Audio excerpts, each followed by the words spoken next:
बिस्मिल्लाहिर्रहमानिर्रहीम। अस्सलाम वालेकुम। पाकिस्तान फ्रंट में सलमान हैदर। मौजूदा हुकूमत अपने दौरे इक़्तिदार का तीसरा बजट 5 जून को पेश करने जा रही है। इस बार आलमी सूरत हाल और मईशत की नाजुक सूरत हाल के बायस अवामी तवक्कुआत और खदशात दोनों अपने अरूज पर हैं। IMF के मुतालबे पर बजट में अवाम को रिलीफ मिलने की बजाय उन पर मजीद टैक्सों का बोझ लाने की तैयारी है। जराये के मुताबिक आइंदा बजट में 220 अरब रुपए के नए टैक्सेस लगाने की तजवीज़ है। IMF की जानिब से आइंदा माली साल के बजट में जनरल सेल्स टैक्स की शरह 18% से बढ़ाकर 19% करने की तजवीज़ सामने आई है, जबकि पाकिस्तानी हुक्काम ने इस तजवीज़ की मुखालफत करते हुए महंगाई में इजाफे का खदशा जाहिर किया है। जराये के मुताबिक GST में 1% इजाफे से कौमी खजाने को 250 से 300 अरब रुपए तक इजाफी आमदन का इम्कान है। पेट्रोलियम लेवी की मद में 17 खरब 27 अरब रुपए जमा करने का हदफ है। इसके अलावा तरक्याती कामों के लिए 11 खरब रुपए मुख्तस करने की तवक्को है, जबकि सूद की अदायगी के लिए 78 खरब 24 अरब रुपए और दिफाई अखराजात के लिए 26 खरब 65 अरब रुपए रखने की तजवीज़ दी गई है। नए बजट में सुपर टैक्स में से 1 से 2% तक कमी की भी तजवीज़ है। जरा के मुताबिक रवा माली साल में हुकूमत 686 अरब से जायद के टैक्स शॉर्टफॉल का सामना है। इसके बावजूद अगले बजट में टैक्स हदफ 13,005 अरब से बढ़ाकर 15,050 अरब तक करने की तजवीज़ है। वज़ीर आज़म मोहम्मद शहबाज शरीफ से मुल्क भर के chamber of commerce and industry की आला क़यादत के वफ़द ने मुलाकात की है, जिसमें आइंदा वफाकी बजट, सनती तरक्की, बरामदात में इजाफे और मईशत की मजमूई सूरत हाल पर तफसीली तबादला ख्याल किया गया। वज़ीर आज़म ने यकीन दिलाया कि सनती पैदावार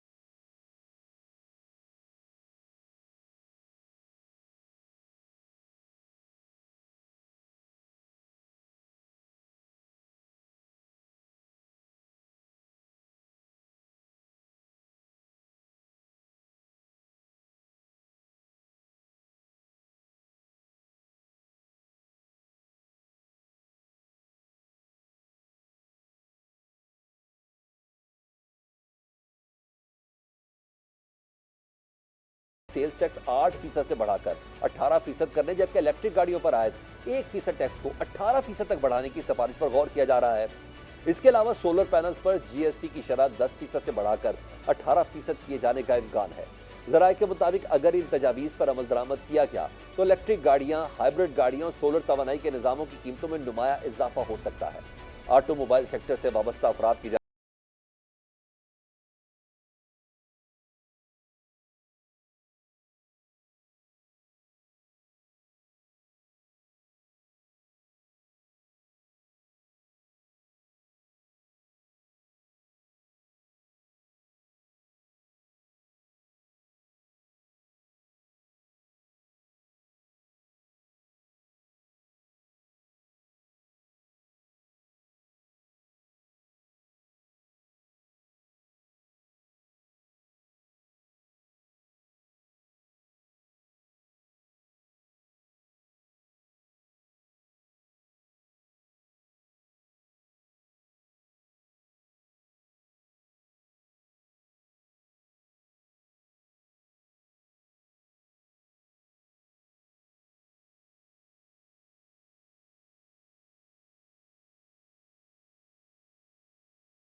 समझते हैं कि राइट ट्रैक पर मईशत है और आइंदा बजट में आवाम को इसके समरात मिलने जा रहे हैं।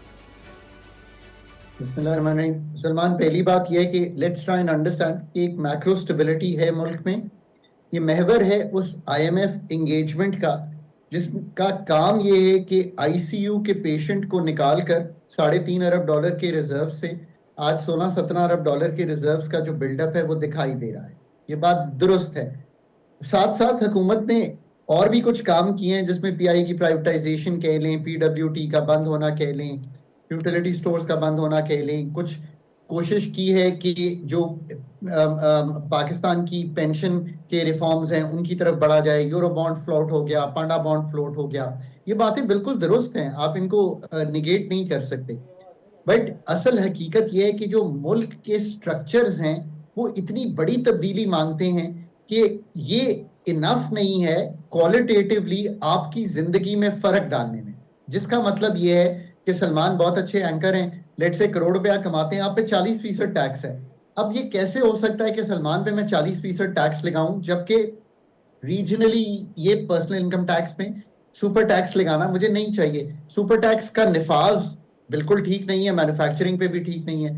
Withholding taxes, presumptive taxes, turnover taxes, GST at 18%, ये वो सारी चीजें हैं जो करेक्शन मांगती हैं। अब मैं इनका जिक्र इसलिए कर रहा हूं कि because you are going to hit the budget, तो आपको बहुत से ऐसे काम करने पड़ेंगे कि आपको दिखाई दे कि इस बजट में आपने जो अंडरलाइंग टैक्स के स्ट्रक्चर्स हैं उनमें तब्दीली की है, ना कि एक रिवायती तौर पे 13,000 अरब इस साल कमाने जा रहे हैं। शुरू किया था तो कहते थे हम 14,000 अरब कमाएंगे, चले 1,000 अरब आप एडजस्ट करते चले गए। कुछ मिडल ईस्ट की वजह है, कुछ स्लो इकोनॉमी है, कुछ रुपया स्ट्रेंथन हो गया, बहुत सी चीजें इसमें आई, पर आपने 1,000 अरब लूज किया।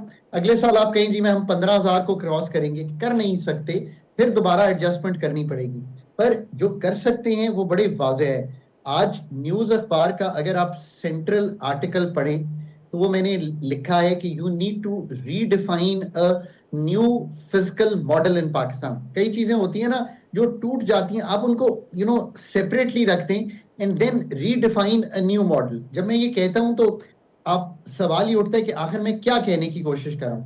Look, I am very very clear कि जो पाकिस्तान का एग्जिस्टिंग मॉडल है उसको चेंज किए बगैर, जिसका मतलब है कि आप ये ना सोचें कि हमने अगले साल कितना ज्यादा टैक्स कलेक्ट करना है। आप ये सोचें कि आपका जो टैक्स का स्ट्रक्चर है वो पाकिस्तान में इन्वेस्टमेंट ला रहा है या नहीं ला रहा। आपका टैक्स का स्ट्रक्चर फॉर्मल सेक्टर को बढ़ा रहा है या नहीं बढ़ा रहा। आपका टैक्स का स्ट्रक्चर कम्बरसम है कि नॉन कम्बरसम है। Think differently. हम ऐसी सोच कर नहीं पा रहे इस मुल्क में, और हर साल रिवायती तौर पे हम ये समझते हैं डॉक्टर साहब, कि ये हम कौन अपना कुछ। सोचेगा? आप आपसे बेशतर प्रोग्रामों में बात होती है, ये कौन सोचेगा? 11 अरब का था एफबीआर का हदफ, 868 अरब रुपए का शॉर्टफॉल है। ज़राए बताते हैं शॉर्टफॉल के बावजूद आइंदा बजट में टैक्स हदफ 15,000 अरब से ज़्यादा रखने पर जोर है। आप समझते हैं कि हदफ हकीकत पसंदाना है, क्योंकि इस साल हदफ पूरा नहीं हो रहा तो अगले साल कैसे होगा? ये जो आप इतने कीमती मशवरे दे रहे हैं कि एक स्ट्रक्चर को ही तब्दील होना है, सर कौन है अथॉरिटी?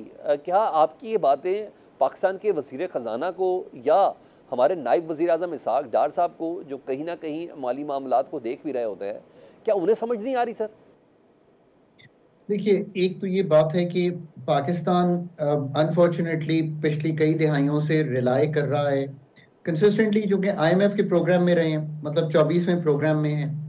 इसी तरह जो मल्टीलैटरल स्टेक होल्डर सपोर्ट है, जो एक्सटर्नल कंसल्टेंट सपोर्ट है, उसको रिलाय करके हम मुल्क से बाहर ये देख रहे हैं कि किसी तरह हम इस चीज को आगे लेकर बढ़ेंगे। मैं आज भी कहता हूं कि जिस मुल्क ने भी तरक्की की है, Manmohan Singh and his team, Lee Kuan Yew and his team, China एक पूरा NDRC National Development Reform Commission था, सिमिलरली साउथ कोरिया, जिस मुल्क ने भी तरक्की की है उसने जब तक अपनी इंटरनल इकोनॉमिस्ट्स की टीम पुट टुगेदर नहीं की जो ये सारे काम कर सके। देखिए ना, आप क्या मुझे जस्टिफाई कर सकते हैं कि मैन्युफैक्चरिंग पे 54% टैक्स है? सुपर टैक्स तो लगाया ही तब था, मैं टेबल पे था और मैं कहता था कि लगाना चाहिए। बैंकिंग सेक्टर के एबनॉर्मल प्रॉफिट थे।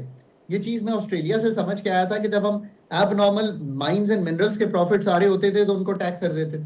उनको हमने पार्ट एंड पार्सल बना दिया टैक्सेशन का। कतई तौर पे ये बात गलत है, मतलब ये कुल्ली तौर पे हमें ये नहीं करना चाहिए। अब इसी तरह अगर आपका रिफंड का सिस्टम जो है वो ठीक नहीं हो पा रहा, जो कि नहीं हो पा रहा, और आप पीनलाइज करते हैं और 200-300 अरब होल्ड कर लेते हैं तो लिक्विडिटी नहीं ठीक हो ठीक पा है। रही। मैंने कितने मैकेनिज्म सुने हैं, पर आप नहीं। दूसरी तरफ मैं ये भी कहता चलूं कि यार आईएमएफ आपको एग्रीकल्चर इनकम टैक्स से नहीं रोक रहा, लैंड वैल्यू टैक्स से नहीं रोक रहा, प्रॉपर्टी गेन्स टैक्स से नहीं रोक रहा, रिटेल और होलसेलर पे प्रॉपर इनकम टैक्स से नहीं रोक रहा। अगर ये काम खुद नहीं करेंगे तो जो वक्त है वो गुजर जाएगा and you will be uncomfortable जब प्रोग्राम अक्टूबर 2027 में खत्म हो रहा होगा। This budget is opportunity. 10 मई करके आ रहे हैं, बड़ी अच्छी फॉरेन डिप्लोमेसी है, दुनिया में नाम अच्छा है। लेट्स ठीक। Monetize it to sort out our structures. Alright, बहुत शुक्रिया डॉक्टर जी। हमारे मुर्शद हमसे बात कर रहे थे। एक सेक्टर है वो है गाड़ियों का सेक्टर, हाइब्रिड ईवीज़ के हवाले से, उस पर कुछ मज़ीद टैक्सेस के हवाले से बात चल रही है। ये बाकायदा तौर पर बड़ा सीरियस किस्म का टेस्टर पब्लिक के अंदर फ्लोट किया गया है। इस पर बात कर रहे थे हाफिज सज्जाद साहब, general secretary all Pakistan car dealer association, वो हमारे साथ मौजूद हैं। हाफिज सज्जाद साहब, हाइब्रिड गाड़ियों पर सेल्स टैक्स 8% से बढ़ाकर 18% करने, जबकि इलेक्ट्रिक गाड़ियों पर आयद 1% टैक्स को 18% तक बढ़ाने की सिफारिश पर गौर किया जा रहा है। आप इसको किस तरीके से देख रहे हो? अगर ऐसा जसपोज हो जाता है तो ऑटोमोबाइल सेक्टर पे इसका क्या असर पड़ेगा? बिस्मिल्लाहिर्रहमानिर्रहीम। देखिए, गवर्नमेंट ने तय किया हुआ है कि हमने IMF के नाम पे अपनी चीज़ें ठीक नहीं करनी, अपने आप को बेहतर नहीं करना, आवाम से हमने पैसे निचोड़ने कैसे हैं, सिर्फ हमारी तवज्जो इस पे होगी। सारा फोकस इस पे है कि आवाम से किसी तरह पैसे निकल आएँ। अब देखिए ना, आप अगर इलेक्ट्रिक गाड़ियों को एक तरफ आप उस पर टैक्स लेते हैं, आप कहते हैं नहीं जी हम बहुत अच्छे हैं, हम अपना इम्पोर्ट बिल कम करना चाहते हैं, हम इलेक्ट्रिफिकेशन की तरफ जाना चाहते हैं, हम लार्ज स्केल पे उसका इंफ्रा आ रहे हैं, सारा कुछ कर रहे हैं। दूसरी तरफ आप टैक्स की तरफ आ जाते हैं और IMF को आप ब्लेम करते हैं। IMF आपसे पूछता है आपने हमसे $1 बिलियन लिया, हमें वापस कैसे करना है, हमें अपने सोर्सेज बता दें। आप कहते हैं सर हमारे पास तो सोर्सेज है नहीं। IMF कहता है यहाँ पे टैक्स लग सकता है, लगा दो। आप कहते हैं ठीक है लगा देते हैं। देखिए, मैं आपको एक सादा सा फार्मूला बताता हूँ। लेवी पे गवर्नमेंट को टैक्स जा रहा है तकरीबन 130-40, पेट्रोल पे लेवी पे जो है उस पर 130-40 रुपये गवर्नमेंट ले रही है लेवी। अब अगर इलेक्ट्रिक गाड़ियां सारी आ गई तो गवर्नमेंट तो फारिग हो जाएगी। जिस तरह सोलर के साथ ये कर रहे हैं, आज इनको सोलराइजेशन की तारीफ करनी चाहिए थी और लोगों को हौसला अफजाई करनी चाहिए थी, लेकिन इन्होंने क्या किया, ये उस पर टैक्सेशन पे आ गए हैं, उस पर भी टैक्स लगा दें, और जो लोग लगा रहे हैं उन्हें इनकरेज करने के बजाय डिस्करेज कर रहे हैं, और उसको इतना इन्होंने सख्त कर दिया। जो नेट मीटरिंग होती थी वो चीज़ें क्यों कर दी कि इतनी महंगी बिजली ये बेच रहे हैं। आप तस्वुर कर सकते हैं कि एक बंदा 201 यूनिट इस्तेमाल करता है और वो 10,000 गवर्नमेंट को देने का पाबंद है। एक यूनिट की कीमत क्या निकलती है इस मुल्क के अंदर। तो ये चाहते हैं कि हम जो अपनी याशी हैं उनको इसी तरह कंटिन्यू करें और आवाम से हम किसी ना किसी मद में हम पैसे वहां से निकाल लें। तो अब देखें, एक मेरा तो ख्याल है कि इसमें कोई IMF नहीं है, बहाने हैं सारे। ये असल में अपने अखराजात कम नहीं करते। असल में इनकी याशियाँ जो पूरी होती हैं वो इसी तरह होती है कि लेवी जो है पेट्रोल से आती रहे। अब 5,000 गाड़ी पिछले इस साल इंपोर्ट हो रही है 25-26 में, की तादाद अगर आप 24-25 में देखते हैं तो 1,000 है। अब ये 5,000 पे आ गई और 5,000 से आगे ही इसने जाना था, 15-20 हजार तक इसने अगले साल पहुंच जाना था। आपको पेट्रोल जो लेवी मिलती है वो लेवी खत्म हो जानी थी। आपने ये नहीं देखना कि इस मुल्क का फायदा किस में है, आप सिर्फ ये देखते हैं कि लोगों से ज्यादा पैसा कैसे आए। मगर सज्जाद साहब, ये भी तो है ना कि हुकूमत के पास कोई ऑल्टरनेटिव नहीं है, या बिजली की मद में या लेवीज की मद में, इसी मद में वो पैसे इकट्ठे कर पा रही है। आप समझते हैं हुकूमत को अगर IMF कह रही है तो IMF ने पर्टिकुलर किया हुआ है गाड़ियों की मद में या लेवीज की मद में या सोलराइजेशन के हवाले से कि वहां से टैक्स इकट्ठे किए। मैं आपको ना यहाँ पे दो चीजें बता देता हूँ। एक तो गवर्नमेंट ने 25 करोड़ आवाम पे एहसान किया हुआ है कि इस पे जो सेल टैक्स है वो नहीं है। पेट्रोल मसनूआत जितनी भी हैं उन पे सेल टैक्स नहीं है, सिफर है। ये तो बड़ा उनका एहसान है। और दूसरा लतीफ़ा ये है कि हम मिन हैसुल कौम, हमारा मिजाज है इजी मनी का।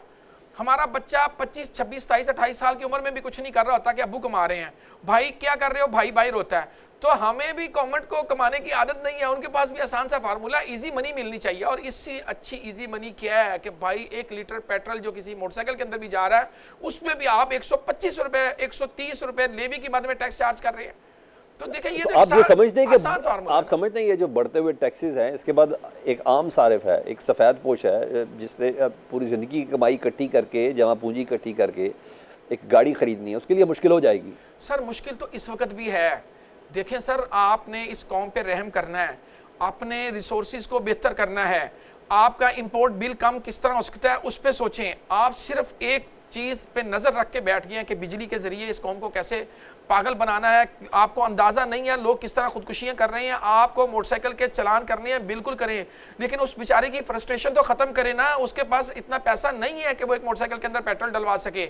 आप उसके चलान करना चाहते हैं, भाई उसके घर में रोटी नहीं चल रही, रोटी नहीं पक रही। इस बात को समझना है आपने, हुकूमत ने, कि उस बंदे को किस तरह ये कहते हैं कि वो फ्रस्ट्रेट ना हो, वो मोटरसाइकिलों को आग ना लगाए और उस पर वो हेलमेट भी पहने, वो लेन और लाइन का जो डिफरेंस है उसको भी जेन में रखे, वो बड़े अच्छे तरीके से गाड़ी को, मोटरसाइकिल को पार्क करे। भाई वो इतना फ्रस्ट्रेटेड है, उसके घर में बच्चे भूखे हैं।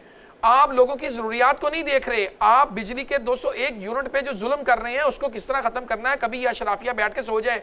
अभी आपको क्या होने जा रहा है, आज फिर हमारे वो सेठ 50-60 सेठ हैं जो शुगर मिल चला रहे हैं, आज उन्होंने वज़ीर आज़म साहब को खत लिख दिया, पुराना तरीका है वारदात कि जी चीनी एक्स्ट्रा हो गई, अब इंपोर्ट करने की इजाज़त दी जाए, क्योंकि जब ये इंपोर्ट के नाम पे जो ये बदमाशियां करेंगे, फिर एक्सपोर्ट के नाम पे वो बदमाशियां होंगी, और यहाँ पे जो कीमतें अभी 150-55 है वो फिर 200 सवा 200 पे जाएगी। हुकूमत की पॉलिसी में कैसे क्यों ये कॉल और फेल में तजाद है? पहले तो इंकरेज किया जाता था कि अवाम ईवीज़ और हाइब्रिड गाड़ियों की तरफ आए, अब पेट्रोल की कीमतों के बाद अवाम ईवीज़ की तरफ आ रही है, तो हुकूमत टैक्सेस बढ़ाने जा रही है। क्या वजह कि अगर ये 18% टैक्स लगता है तो फिर पेट्रोल गाड़ियों की डिमांड बढ़ जाएगी? सर मुख्तसर सी बात यह है कि आप अपनी पॉलिसियों के अंदर तसलसल बरकरार नहीं रख पाते। आज आपकी एक पॉलिसी होती है, कल आपकी दूसरी पॉलिसी होती है, और IMF पे ब्लेम करके आप वहाँ से पतली गली से निकलना चाहते हैं।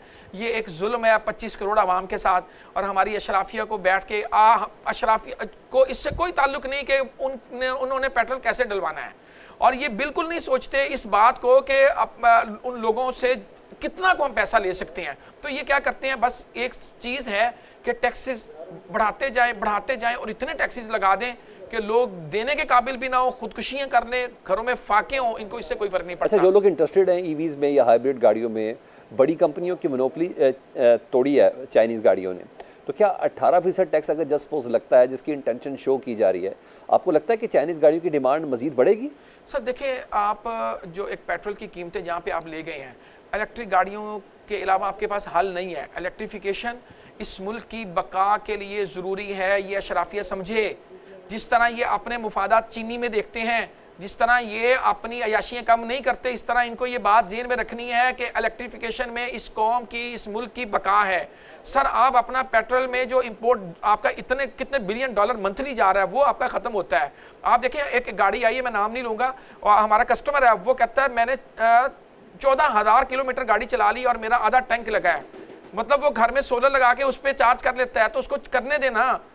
आप कोई अपने अल्टरनेट रिसोर्सेज क्यों नहीं खड़े करते? इस कौम को आप कब तक समझाएंगे कि 18वीं तरमीम में ये हो गया, NFC अवार्ड में ये हो रहा है? ये कौम का मसला नहीं है।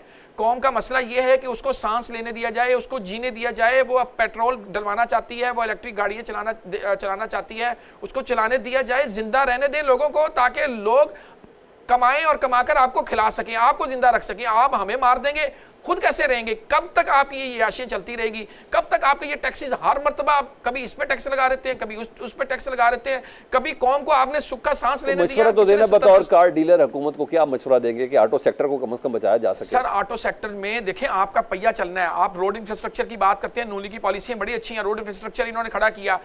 चलिए एक और बात कर लेते हैं। देखिए इस वक्त नून लीग का मुकाबला नून लीग से है।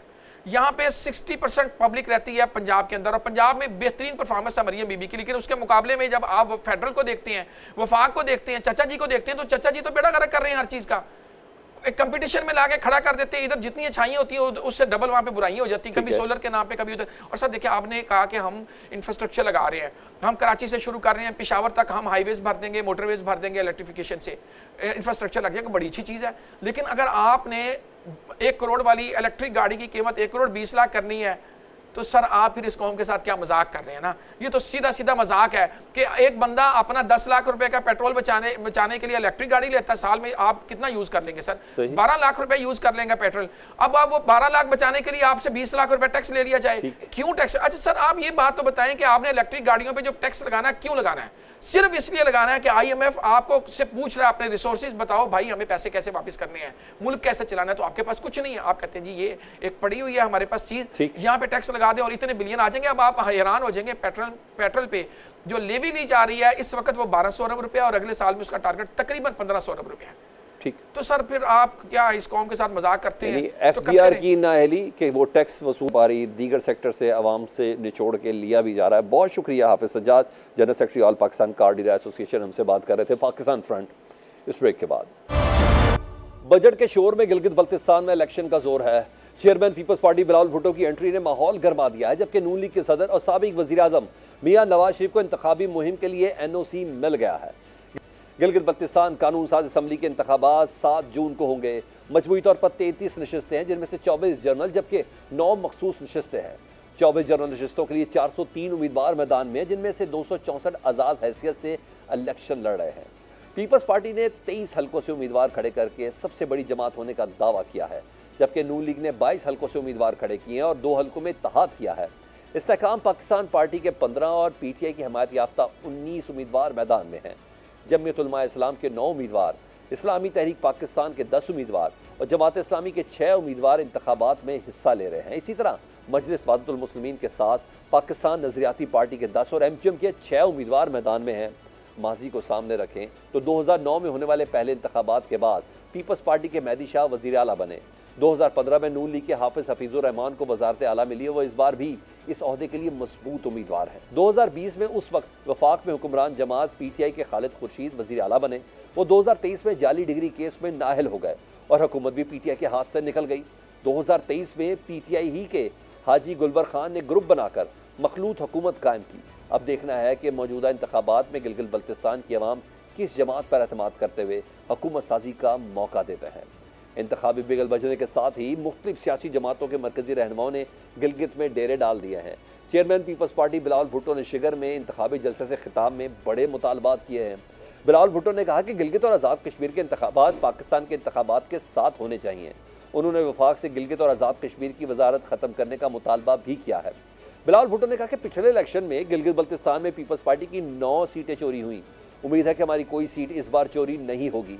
बिलावल भुट्टो ने कहा कि फार्म 45 का बंदोबस्त आपको करना है, फार्म 47 का बंदोबस्त मैं खुद कर लूंगा। गिलगित बल्तिस्तान की आवाम को हकूक दिलवाना पीपल्स पार्टी के मंशूर का हिस्सा है। यहाँ के फैसले इस्लामाबाद में बैठे बाबू को नहीं, गिलगित की आवाम को करने चाहिए। बिलावल भुट्टो ने शिगर में खड़े होकर मुस्तकबिल करीम में 28वीं तरमीम का इशारा दे दिया। बिलावल भुट्टो ने कहा कि कोई आनी तरमीम हुई तो गिलगित बल्तिस्तान की आवाम के हकूक के लिए अहम होगी। दूसरी जानिब नून लीग के सदर और साबिक वज़ीर आज़म नवाज शरीफ तवील अरसे के बाद अवाम के साथ बराह रास्त राब्ते में नजर आएंगे। जीबी इलेक्शन कमीशन की जानिब से एनओसी मिलने के बाद वो मंगल को गिलगित में जलसे से इंतखाबी मुहिम की क़यादत करेंगे। मियां नवाज शरीफ की एंट्री से पहले इंतखाबी मुहिम की कमान नून लीग के रहनुमा ख्वाजा साद रफ़ीक के पास है, जिन्होंने स्कर्दू में जलसे से खिताब किया, गिलगित बल्तिस्तान को एनएफसी में हिस्सा देने का मुतालबा किया। ख्वाजा साद रफ़ीक कहते हैं कि एनएफसी में शेयर आने पर पैसा गिलगित की आवाम के साथ आज़ाद कश्मीर की आवाम को भी मिलेगा। एनएफसी में गिलगित बल्तिस्तान की आवाम को शेयर मिलने से यहाँ तामीर और तरक्की का जाल बिछेगा। पीटीआई जीबी इलेक्शन में लेवल प्लेइंग फील्ड ना मिलने का शिकवा कर रही है, लेकिन इसके चेयरमैन बैरिस्टर गौहर गिलगित बल्तिस्तान में भरपूर इंतखाबी मुहिम चलाने में मसरूफ़ है। गिलगित बल्तिस्तान के चीफ इलेक्शन कमिश्नर राजा शहबाज खान ने वज़ीर आला खैबर पख्तूनख्वा सोहेल आफरीदी और पीटीआई की जानिबदारी के इल्ज़ामात को मुस्तरद करते हुए इंतखाबी अमल में मुदाखलत का इल्ज़ाम लगाया है। राजा शहबाज खान ने कहा कि वज़ीर आला खैबर पख्तूनख्वा की जानिब से सुप्रीम कोर्ट और चीफ जस्टिस को लिखा गया ख़त गैर कानूनी है, जो कि दरअसल इंतखाबी अमल पर असरअंदाज होने की कोशिश है, जिसकी कोई कानूनी हैसियत नहीं है। पीटीआई एक तरफ गिलगित बल्तिस्तान इलेक्शन में लेवल प्लेइंग फील्ड ना मिलने का शिकवा कर रही है, तो दूसरी तरफ खैबर पख्तूनख्वा में पार्टी धड़ेबंदी का शिकार नजर आती है।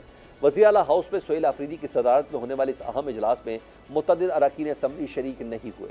शुरका की तादाद के हवाले से मुख्तलिफ दावे सामने आ रहे हैं। पार्टी ज़राए का कहना है कि 92 अरकान पर मुश्तमिल पार्लिमानी पार्टी के इजलास में 30 से ज़्यादा अरकान ने शिरकत नहीं की और सिर्फ 52 से 55 अरकान मौजूद रहे। सूबाई वज़ीर इत्तलात शफी जान ने दावा किया कि इजलास में 75 के करीब अरकान ने शिरकत की। इस अहम इजलास की एक बड़ी बात साबिक वज़ीर आला अली अमीन गंडापुर की अदम शिरकत भी थी। अरकान की एक बड़ी तादाद के गायब होने पर वज़ीर आला सोहेल आफरीदी नाखुश दिखाई दिए। इस सियासी हलचल की बुनियाद इजलास से कबल पार्लिमानी पार्टी के व्हाट्सएप ग्रुप में होने वाली एक सख्त गुफ्तगू भी बनी है। वज़ीर आला सोहेल आफरीदी ने ग्रुप में अरकान को एक इंतहाई गैर मामूली और सख्त पैगाम भेजा, जिसने सूबे की सियासी फ़िज़ा को गरमा दिया है। सोहेल आफरीदी ने अपने पैगाम में लिखा कि पार्टी के अंदर के जर्नैल ने पार्टी के बाहर के जर्नैल से वादा किया है और कुछ अनासिर इस पार्लिमानी इजलास को नाकाम बनाना चाहते हैं। सोहेल आफरीदी ने दावा किया कि पार्टी के अंदर एक जर्नैल ने 27 अरकान असम्बली से साथ होने का वादा करते हुए इमरान खान की हुकूमत गिराने का वादा किया है। वज़ीर आला के इन संगीन इल्ज़ामात पर साबिक वज़ीर आला अली अमीन गंडापुर ने इसी व्हाट्सएप ग्रुप में सख्त रद्द-ए-अमल दिया और नाम लिए बगैर इल्ज़ामात लगाने पर शदीद एतराज़ किया। अली अमीन गंडापुर ने अपने जवाबी पैगाम में लिखा कि इसकी तुम नाम क्यों नहीं लेते? अगर कोई इमरान खान के खिलाफ साजिश कर रहा है तो उसका नाम लिया जाना चाहिए। उन्होंने वज़ीर आला सोहेल आफरीदी को तनकीद का निशाना बनाते हुए कहा कि सूबा आपसे कंट्रोल नहीं होता और आप दूसरों पर इल्ज़ाम लगा रहे हैं। पार्टी रहनुमाओं में गद्दारी के सर्टिफिकेट बांटना दुरुस्त नहीं है। अली अमीन गंडापुर की तनकीद का जवाब सोहेल आफरीदी ने इजलास में दिया। वज़ीर आला सोहेल आफरीदी मुखालफिन को ललकारते हुए कहते हैं कि ना हमें कोई तोड़ सकता है, ना ही कोई बानी के नज़रिए से पीछे हटा सकता है। कसीर तादाद में आपकी यहाँ मौजूदगी मुखालफिन के मुंह पर जोरदार थप्पड़ है। इजलास के बाद सूबाई वज़ीर इत्तलात शफी जान ने पार्टी छोड़ने या फॉरवर्ड ब्लॉक बनाने वालों को सख्त वार्निंग देते हुए कहा कि अरकान सूबाई असम्बली में से जो भी फॉरवर्ड ब्लॉक में गया, इस पर खैबर पख्तूनख्वा की ज़मीन तंग कर दी जाएगी। बैरिस्टर गौहर ने अगरचे पार्टी में किसी फॉरवर्ड ब्लॉक की तरदीद की है, लेकिन पीटीआई खैबर पख्तूनख्वा में इख्तलाफात के खात्मे के लिए साबिक स्पीकर असद कैसर की सरबराही में 6 रुकनी कमेटी तश्कील दे दी गई है, जिसमें स्पीकर बाबर सलीम सवाती, अली असगर खान, सूबाई वजीर मीरा खान, अकबर अयूब और पीटीआई पेशावर रीजन के सदर आतिफ खान शामिल हैं। अब देखना है कि आने वाले दिनों में खैबर पख्तूनख्वा की सियासत और गिलगित बल्तिस्तान के इलेक्शन क्या रुख इख्तियार करते हैं। पीपल्स पार्टी की गिलगित बल्तिस्तान में धुआंधार मुहिम पर बात कर लेते हैं सेनेटर शहादत ऐवान साहब से। शहादत ऐवान साहब, बिलावल भुट्टो ने आज शिगर में जलसा करके जीबी इलेक्शन की मुहिम का आगाज़ किया है। पीपल्स पार्टी के 23 उम्मीदवार मैदान में है। पीपल्स पार्टी गिलगित बल्तिस्तान के इंतखाबात से सबसे पहले ये बताइएगा क्या एक्सपेक्टेशन रखती है? क्या सिंध और बलूचिस्तान की तरह या आज़ाद कश्मीर की तरह गिलगित में भी पीपल्स पार्टी हुकूमत बनाने में आपको लगता है कामयाब हो जाएगी? आप देखिएगा, ये रिज़ल्ट आपके सामने आएगा तो पीपल्स पार्टी इंशाल्लाह स्वीप करेगी और गवर्नमेंट पाकिस्तान पीपल्स पार्टी की होगी। और मेरा ख्याल ये है कि जितने अगर कुछ चंद एक आज़ाद जो कैंडिडेट जीतेंगे वो ये समझते हैं कि अगर कोई पॉलिटिकल पार्टी है जिसके साथ हम चल सकते हैं, जो इज़्ज़त एहतराम देती है, तो सिर्फ़ और सिर्फ पाकिस्तान पीपल्स पार्टी है। तो आप ये देखिएगा कि पिछली दफ़ा भी हम दूसरी लार्जेस्ट पार्टी थे, लेकिन वक्त के साथ हमने बहुत ज़्यादा काम किया है। और बिलावल साहब का वहाँ पे जाके, बीवी आसफा का वहाँ पे जाके जलसा करना जो है वो इस बात को ज़ाहिर करता है कि इंशाअल्लाह ताला इस दफ़ा पाकिस्तान पीपल्स पार्टी जो है वहाँ की सबसे बड़ी पार्टी के तौर पे इंशाअल्लाह सामने आएगी। ठीक, क्योंकि पीपल्स पार्टी भी बहुत सीरियस है गिलगित बल्तिस्तान के इलेक्शन को लेके। बिलावल साहब, अशफा साहब उधर मौजूद हैं। बिलावल भुट्टो जरदारी साहब ने शिगर की आवाम से आज खिताब किया, कहा कि फार्म 45 का बंदोबस्त आप कर लें, फार्म 47 का मैं कर लूँगा। इसका क्या मतलब है? ये नून लीग पर कोई तंज है? तंज नहीं है, डेफिनेटली आपको मालूम है कि फॉर्म 45, 47 कौन इशू करता है। अगर लीगली स्पीकिंग देखें तो हमारा कहना ये है कि कैंडिडेट्स के पास तो 47 ही होता है ना, इलेक्शन कमीशन के पास 45 होता है। आप वोट कास्ट करते हैं तो उसकी एंट्री 45 में होती है। जो कैंडिडेट्स को जो देते हैं कंसोलिडेशन के लिए वो 47 है। तो बिलावल साहब ने बड़े लाइटर मूड में वो बात की है, लेकिन मैं ये समझता हूँ इंशाअल्लाह ताला आप देखेंगे जब रिज़ल्ट जो है कंपाइल होगा तो पाकिस्तान पीपल्स पार्टी लीडिंग पार्टी होगी। अच्छा, यानी हम ज़्यादा रियलिस्टिक अप्रोच के साथ बात करें तो गुज़िश्ता 2 इलेक्शन में देखा कि पीपल्स पार्टी ने कई इंतखाबात के नतायज को, स्पेशली गिलगित बल्तिस्तान के, नहीं माना। सड़कें ब्लॉक हुई, एहतजाज हुआ इलेक्शन कमीशन के बाहर। अगर जस्ट सपोज, क्योंकि एक मिथ भी है ना कि जिसकी मरकज़ में हुकूमत होती है, गिलगित बल्तिस्तान वाले भी आमतौर पर उन्हें कुछ चुनते हैं। ये बताइएगा, अगर कोई भी जमात 2 तिहाई अक्सरियत हासिल नहीं कर पाती तो पीपल्स पार्टी का नेचुरल अलायंस नून लीग के साथ ही होगा या पीटीआई के बारे में भी सोचेंगे आप लोग? मैं ये समझता हूँ कि आने वाले इलेक्शन में किसी बड़ी पॉलिटिकल पार्टी को इतनी सीटें मुझे जो है जीती हुई नज़र नहीं आती कि पाकिस्तान पीपल्स पार्टी को किसी बड़ी पार्टी के साथ कोई इल्हाक करना पड़ेगा। लेकिन बात यह है, इलेक्शन में अलायंसेस बनते रहते हैं, टूटते रहते हैं। बात तो सिर्फ ये है कि वहाँ के अवाम की खिदमत करनी है, वहाँ पे अच्छी मजबूत गवर्नमेंट बनानी है, और उसके लिए इलेक्शन के रिज़ल्ट आने के बाद जो है कोई सिलसिला शुरू होगा, तभी कोई पोजीशन जो है वाज़ह तौर पे कोई बात की जा सकती है। पहले से ये कह देना कि मैं तो गुजारिश ये कर रहा हूँ कि इंशाअल्लाह ताला आप देखेंगे कि पाकिस्तान पीपल पार्टी जो है वो इंशाअल्लाह ताला मेजॉरिटी पार्टी होगी। हमें किसी के साथ जाने की ज़रूरत नहीं पड़ेगी, बल्कि लोग आकर हमें ज्वाइन करेंगे और बेहतरीन पार्टी जो गवर्नमेंट बनेगी वो पाकिस्तान पीपल पार्टी के कैंडिडेट की होगी। बहुत शुक्रिया। पीपल्स पार्टी के सेनेटर शहादत ऐवान हमसे बात कर रहे थे। पाकिस्तान तहरीक इंसाफ की टेक क्या है, ये जानने के लिए बात करते हैं। सेनेटर हुमायूं महमूद साहब हमारे साथ मौजूद हैं। हुमायूं महमूद साहब, गिलगित इंतखाबात से पीटीआई क्या तवक्कुआत रखती है? शिकवा तो है कि लेवल प्लेइंग फील्ड आपको नहीं मिल रही, जुनैद अकबर, असद कैसर को मुहिम चलाने से रोका गया है, मगर वफाक का मौक़िफ़ है कि इंतखाबी मुहिम के लिए एनओसी लेना ज़रूरी है। नवाज शरीफ ने भी एनओसी लिया है, आपके चेयरमैन गौहर खान भी एनओसी लेकर पहुँचे हैं। क्या अब तो आपको कोई शिकवा नहीं? बिस्मिल्लाहिर्रहमानिर्रहीम, या का नाबुदो या का नस्ताइन। जो मुझे पता चला है वो पीटीआई और उनके एलाइज मिलके 24 में से 23 के ऊपर या 24 के ऊपर हम लोगों ने अपने कैंडिडेट्स खड़े किए हुए हैं। और उस लिहाज से अगर देखा जाए तो उम्मीद तो ये है कि देखिए 2 चीजें हैं। लेट्स हैव अ फेयर क्या कह सकते हैं कॉन्टेस्ट इन गिलगित। आप जीते आपको मुबारक, हम जीते, हमें आप लोगों को एक्सेप्ट करना चाहिए। आपने क्या इससे पहले कभी इलेक्टोरल कैंपेन के लिए एनओसी सुना था? आप मुझे बात बता दें, मैं तो शायद पॉलिटिक्स में इतना नया नहीं हूं, आपने काफी अरसे से आप लोग ये देख रहे होंगे, आपने कभी पॉलिटिकल कैंपेन के लिए इलेक्शन से पहले, एक हफ्ता पहले एनओसी कहीं सुना है? मैंने नहीं सुना, हो सकता है मेरी नॉलेज कम हो, आपने सुना है कभी? Sir what about WhatsApp group? ये जो सुहेल अफरीदी अली अमीन गंडापुर के दरमियान ये 10 जुमलों का जो तबादला हुआ, ये क्यों हुआ है? क्या सुहेल अफरीदी के खिलाफ अली अमीन गंडापुर फॉरवर्ड ब्लॉक बना रहे हैं सर? देखिए फॉरवर्ड ब्लॉक, देखिए इस तरह है, 92 नंबर्स हैं, 92 नंबर्स में इन्हीं में से ही या पीटीआई के किसी बंदे ने ही वो करना है। अगर 30 माइनस हो जाते हैं 62 तब भी रहते हैं। हाँ, अगर कोई बंदा बाकी लोगों के साथ मिलके वो करता है तो फिर वो सारे लोग जो है ना वो अपनी सियासत खत्म कर देंगे, वो हो नहीं सकता। इनकी आपस की टसल रहेगी, वो शायद रहे। मैं एज अ पॉलिटिकल वर्कर या as a person who believes in democracy, वो इवन पार्टी के अंदर की ये डिफरेंसेस बाज दफा आपको एक्सेप्ट करनी चाहिए, लेकिन उसको उस हद तक नहीं लेना चाहिए कि आप एक दूसरे को तोड़ना शुरू कर दें। आप एक दूसरे के with in the political scenario आप अपने आप को एक दूसरे से डिफरेंस जरूर रखें, लेकिन when it comes to the others आप यूनाइटेड रहें टू द एक्सटर्नल फ्रंट। बिल्कुल उसी तरीके से जैसे पाकिस्तान के अंदर मुख्तलिफ पॉलिटिकल पार्टियां हैं, they are not united, but when it comes to outside Pakistan interference हम सारे के सारे एक साथ हैं। उसी तरीके से विद इन पॉलिटिकल पार्टी भी आप अपने डिफरेंसेस रखें, लेकिन when it comes to the outsiders आप उनके खिलाफ एक साथ रहें। बहुत शुक्रिया सेनेटर हुमायूं अहमद, हमसे बात कर रहे थे पाकिस्तान फ्रंट।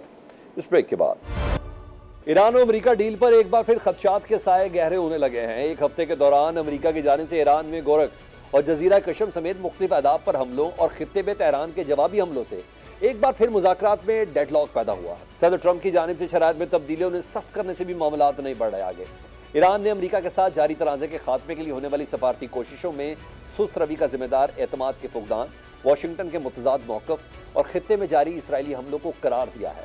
तेहरान का कहना है कि मौजूदा माहौल में किसी हतमी नतीजे तक पहुंचना अभी मुमकिन नहीं हो सका। ईरानी वज़ारत ख़ारजा के तर्जुमान इस्माइल बकाई कहते हैं कि अमेरिका और ईरान के दरमियान पैगामात का तबादला शदीद शक व शुबहात और बाहमी अदम एतमाद के माहौल में जारी है, जिसके बाद मुज़ाकरात मतलूबा रफ्तार से आगे नहीं बढ़ रहे। अमरीकी जारहाना कार्रवाइयाँ जंगबंदी के मुनाफी हैं और इन्हीं हमलों के नतीजे में ईरान को इन मकामात के खिलाफ जवाबी कार्रवाई करना पड़ी जो हमलों के लिए इस्तेमाल हुए थे। इस्माइल बकाई ने खित्ते के ममालिक को खबरदार करते हुए कहा कि वो माजी से सबक सीखें और अपनी सरजमीन या सलाहियतों को ईरान के खिलाफ इस्तेमाल होने की इजाज़त ना दें।